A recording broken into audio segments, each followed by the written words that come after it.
کبھی کبھی تاریخ نہ بحران کے لمحوں میں ایک نیا موڑ لیتی ہے۔ کیسے ہو سکتا ہے کہ ایک تباہ کن خانہ جنگی ایک بکھری ہوئی حکومت کو ایک مضبوط مرکزی سلطنت میں بدل دے؟ آج ہم دوسرے فتنے کی کہانی کو سمجھنے کی کوشش کریں گے، ایک ایسا تنازع جس نے اسلامی دنیا کو ہمیشہ کے لیے بدل کر رکھ دیا۔ اور یہی وہ سوال ہے جو آج کی اس ساری بات چیت کا مرکز ہوگا۔ یہ صرف لڑائیوں اور بادشاہوں کی کہانی نہیں ہے، بلکہ یہ اس بات کو سمجھنے کی کوشش ہے کہ کیسے اندرونی خلفشار سے ایک بالکل نئی سیاسی اور مذہبی حقیقت جنم لیتی ہے۔ تو چلیں سب سے پہلے پس منظر کو سمجھتے ہیں۔ اموی خلافت جو پہلی خانہ جنگی کے بعد بنی تھی، ایک بہت ہی نازک امن پر کھڑی تھی، لیکن یہ امن زیادہ دیر ٹکنے والا نہیں تھا۔ اچھا، اس پوری کہانی کو سمجھنے کے لیے ایک لفظ بہت اہم ہے، اور وہ ہے فتنہ۔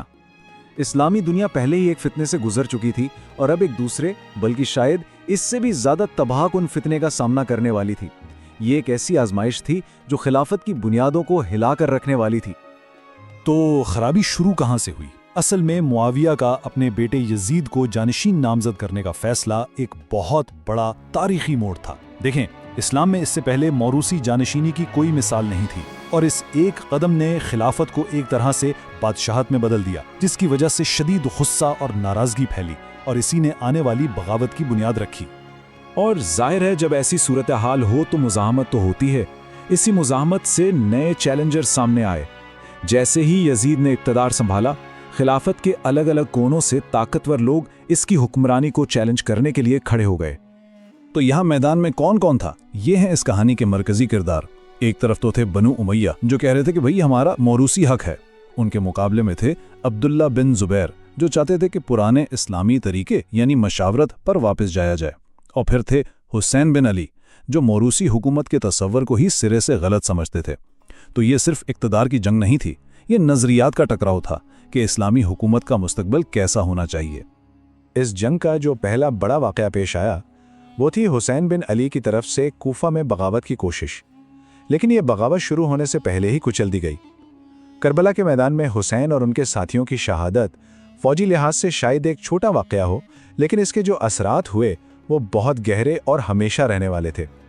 یہ واقعہ اموی حکومت کے خلاف نفرت کا ایک بہت بڑا مرکز بن گیا اور اس نے تاریخ کا رخ ہی موڑ دیا۔ اس واقعے کی اہمیت کا اندازہ اس بات سے لگایا جا سکتا ہے، کربلا نے صرف ایک سیاسی بغاوت کو ختم نہیں کیا تھا، بلکہ اس نے اسلامی برادری کے اندر جو دراڑیں تھیں انہیں ہمیشہ کے لیے بہت گہرا کر دیا تھا۔ ایک ایسی تقسیم پیدا کی جس کے اثرات آج بھی محسوس کیے جاتے ہیں۔ حسین کی شہادت کے بعد امویوں کو شاید لگا ہوگا کہ سب سے بڑا خطرہ ٹل گیا، لیکن وہ بہت بڑی غلطی پر تھے۔ مکہ میں ایک اور حریف عبداللہ بن زبیر اپنی خلافت کا اعلان کرنے کی تیاری کر رہے تھے، اور جنگ اب ایک نئے اور کہیں زیادہ بڑے مرحلے میں داخل ہونے والی تھی۔ تو اب افراتفری اپنے عروج پر پہنچ جاتی ہے۔ یہ وہ دور تھا جب اسلامی دنیا ٹکڑے ٹکڑے ہو گئی اور ایک ہی وقت میں 3 الگ الگ لوگ خود کو خلیفہ کہہ رہے تھے۔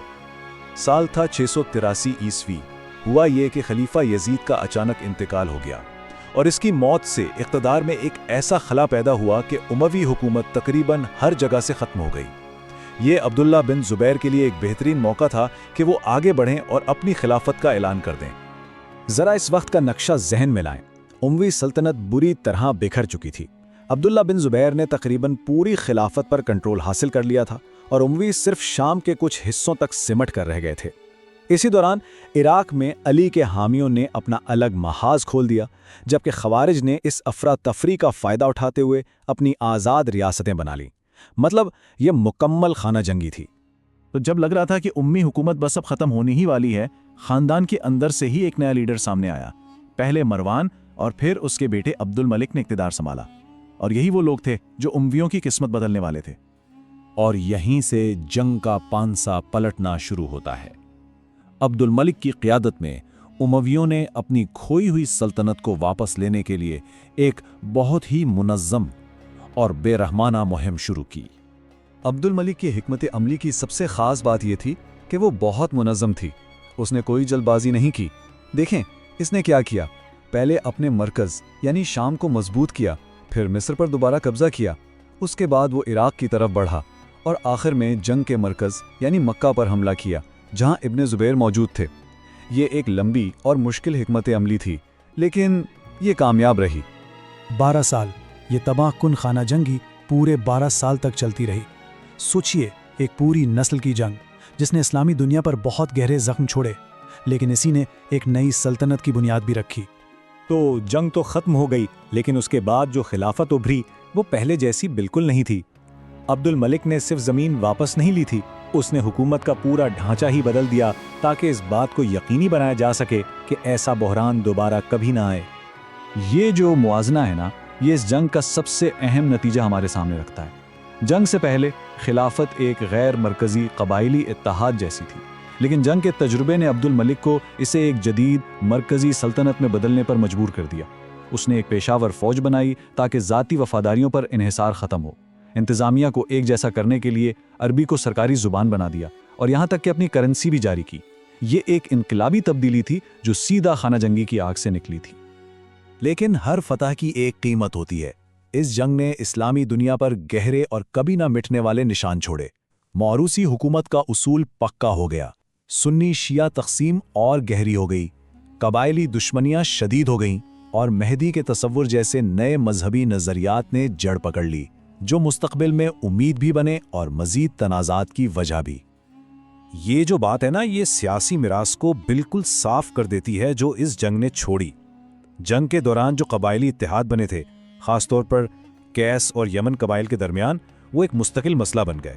اس دشمنی نے اموی ریاست کو اندر سے کمزور کیا اور آخر کار اس کے زوال میں ایک اہم کردار ادا کیا۔ اور یہ سب ہمیں اپنے آخری سوال پر لاتا ہے۔ دوسرا فتنہ سرکاری طور پر تو 692 عیسوی میں ختم ہو گیا، لیکن اس نے جو تقسیم، جو نظریات اور جو سوالات پیدا کیے، خلافت کیسی ہونی چاہیے، فرقہ وارانہ شناخت کیا ہے، قبائلی سیاست کا کردار کیا ہے، ان سب کی گونج آج بھی مشرق وسطی اور پوری مسلم دنیا میں سنائی دیتی ہے۔ شاید کچھ جنگیں میدان میں تو ختم ہو جاتی ہیں، لیکن ان کی بازگشت تاریخ میں ہمیشہ زندہ رہتی ہے۔